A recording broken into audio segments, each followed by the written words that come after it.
Tap into the MMA Homie podcast. I'm here with Parry Punch Jacob. What's up, homie?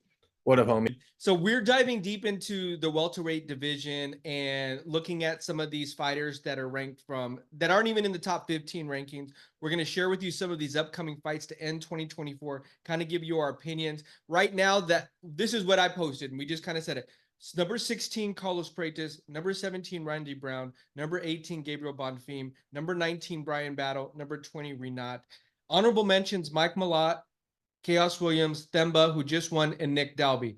You just said you would put some people in and put some people out and maybe shift them around. I think you said Randy Brown out, right? Yeah. And Gabriel Bonfim out. Yeah. And you'd put Chaos and Mike in? Yeah. Okay. But we're still in the same conversation. So the fights that are coming up that are going to determine what's what. We just said it earlier. We can pick our predictions and throw our opinion who we think we're going to win. But it's up to these guys to say, hey, I did get the win. So we have a big fight, Jeff Neal versus Rafael what's his last name? Dos Anjos, which is number 10 versus number 14. So they're in the rankings. I can't believe Dos Anjos is still ranked. Old guard. Yeah. Right. What did Joaquin just say? Old guard. They're getting up out of there soon. We should add that to that old guard. Ask Joaquin next time we talk to him. All but right. then you have Neil Magny fighting Carlos Prates, who Carlos Prates is on the rise. But I had him at 16. Where do you think you would have Carlos at? He's right outside the rankings. He's dangerous. He's fighting Neil, 18 to 16. What is he? I wonder what he is on Tapology, though. He's probably like around 20 on Tapology. I think they have him at 20. Yeah, I would assume so. And for everybody to know, like, Jacob and I, this is one of our favorite divisions. That's why we're having this discussion. I think that they have them at 19, actually. I think to end 2024, to see when we're rolling into 2025 where all these guys are going to be. And Joaquin even said it. There's a lot of old guys in that are holding places for a lot of these upcoming fighters that are on the rise. We just talked about Mike Malott versus Trevin Gills. That's going to be in November. Then you have Rinat versus Nursoltun at UFC 308 and Jeff Neal at UFC 308. Now, Rinat versus Nursoltun, I love Rinat. But you know what he showed me? He's a great fighter in the first round. There's something about that second and third. He kind of gasses out a little bit. The last fight, he was just swinging that third round. If you ever see those fighters, they're fucking so explosive in the first, but they kind of die down that second and third. Yeah. So that's where I have him at, and that's where I had him at number 20. Okay. Because he's dangerous, but I don't know how dangerous you are in the circuit. And we talked about Mike Malott.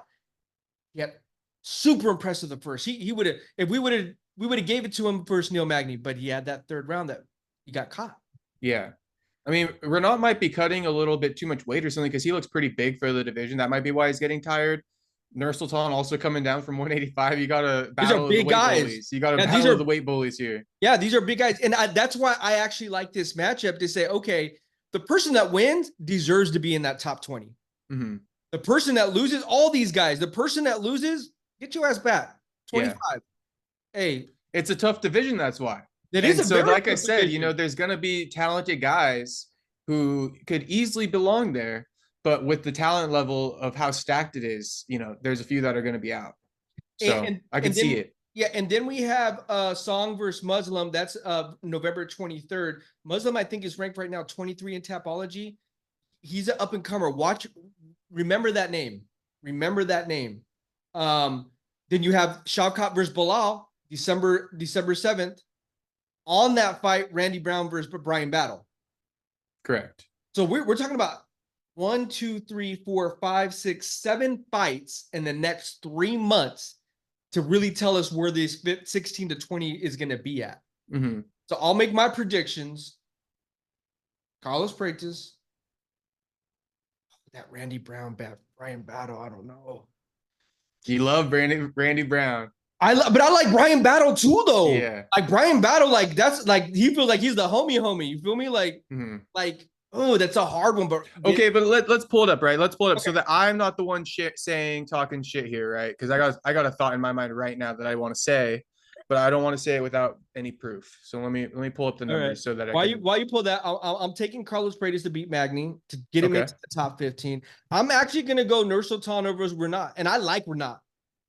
I could see that because Nursoltun just fought Buckley, and he might be getting the rub as far as like he might have leveled up after fighting a talented fighter like Buckley. Yeah, and I want to, if Rinat goes into that second and third round and doesn't have the same stamina he had in the first, he's gonna get exposed again. Yeah, that's my problem with them. Okay, then we have I'm gonna take Mike Malott over Trevin.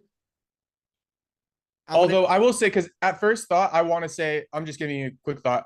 At first thought, I would also say Mike Malott, but I'll just say this: don't underestimate Trevin.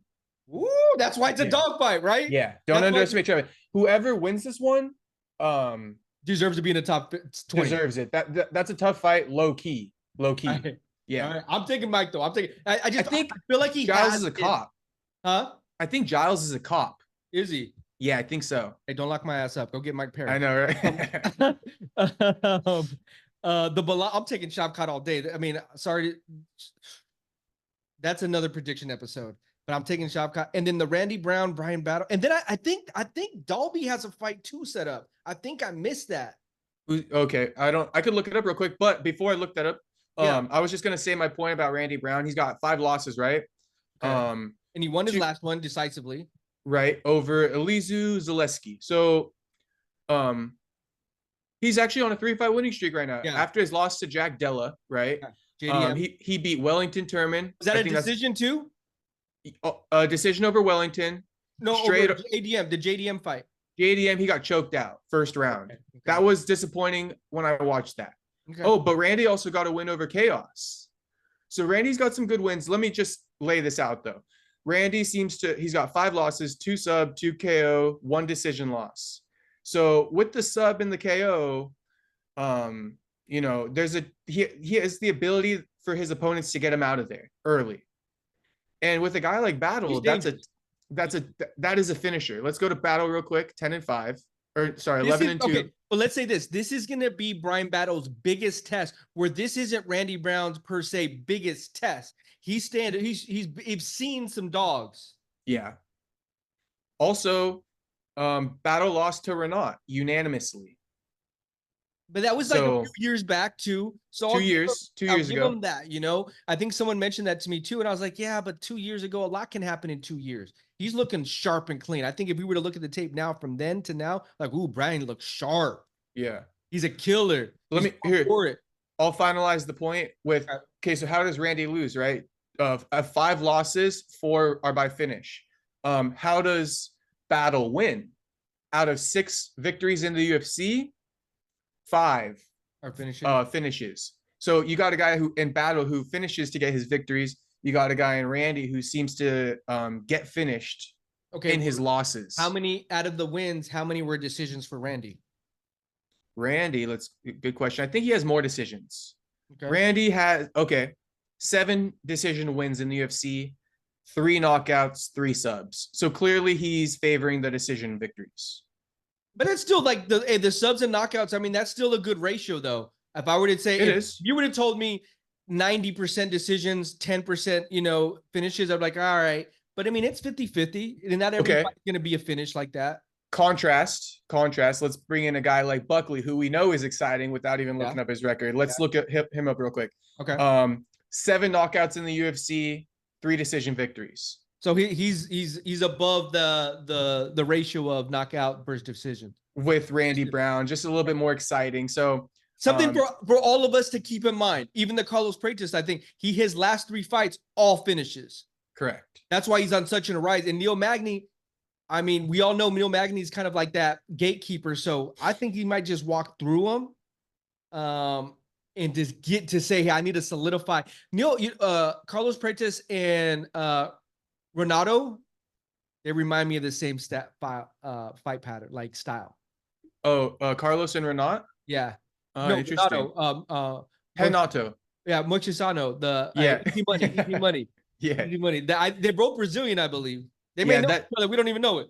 I feel you. They kind of seem to fight similar, just Renato's a little bit smaller. Yeah, they're dogs. Like, what I mean? Like, they're going to get you. So we'll do a part 2, let's say after Thanksgiving. We'll keep the tape. Hey, we'll keep the receipts. Motherfuckers can look back on this, but we're gonna, Parry Punch, MMA homie, we're gonna kind of keep everybody updated on this list as we progress towards the end of the year, and we'll see where everything shakes out. We'll see who then maybe we'll see somebody else like, ooh, hold up, who's this kid? Who's this kid? So last words. Last words. Randy Brown, Bryan Battle. Randy Brown, Bryan Battle. I'll keep my take. I believe in Battle right now. Randy has been, I'll just say this, right? Randy has been given his shots at moving up, like with the Jack Della, right? He lost that one, unfortunately. He has gone on a streak since then. He's won 3 in a row. So maybe he can prove himself again. This is probably his big fight. The point you like to make, right? As far as climbing that ladder, you only have so many climbs to the top after getting kicked down to where like your career is done with. Yeah. This is probably Randy's, if he gets kicked down, he might have one more climb back up in him. But this is a big test because he was given Jack. He lost that one real quick. And now he's getting Battle. So the winner of this is going to surge. Show me something different, Randy. Show me that you can prove or that you can hang in the top of the division by beating Battle. In Battle, show me that you belong, like everyone's saying you do. And that's why all these fights are super hyper focused on the elevation of their career. Mm-hmm. And it shows you how competitive this division really is. We're not even talking top 15 guys. We're talking 16 to almost 25 here. And every win is going to push out the Neil Magnys, the Raphaels, the Gilbert Burns, the Stephen Thompsons. I'm sure I'm missing a few names on there. What Joaquin said.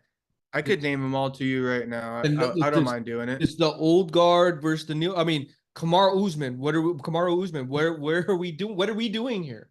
Yeah. What really? What are we doing? What are we doing? Are we chasing the belt? Are we trying to like rest up? Are we gonna fight the winner of the Shavkat Bilal? Are you gonna fight?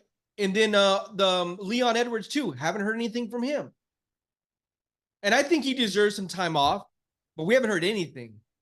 We haven't heard anything. He's getting older. But yeah, the rankings, I mean, you got about half of them are going to be out. I think even Bilal's almost out of there. He's up in age at this point. But by the time he loses the belt kind of thing, he's not going to be there for very much longer. Champions. I know.